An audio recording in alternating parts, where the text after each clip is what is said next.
dipersembahkan oleh Fitbar Fruits Delight, delicious multigrain bar. Anda menyaksikan Kompas Update bersama dengan saya Arizona Gali. Saudara, polisi meringkus seorang anggota LSM di Kabupaten Rejang Lebong, Bengkulu, usai mengancam dan memeras beberapa kepala desa. Anggota LSM ini tak berkutik saat diamankan polisi di depan rumahnya.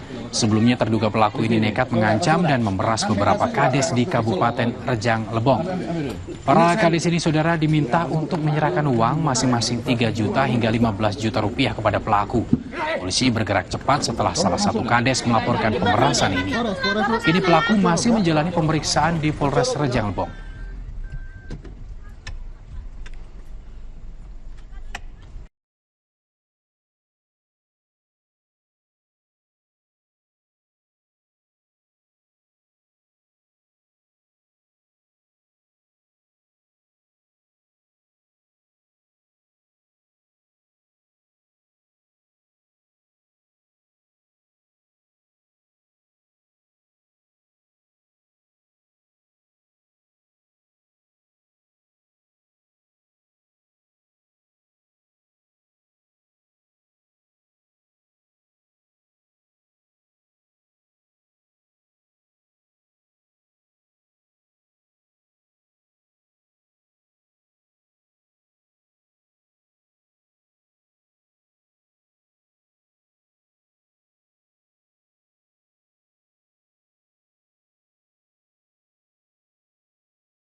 Demikian Kompas Update, saya Arizona Gali. Sampai jumpa.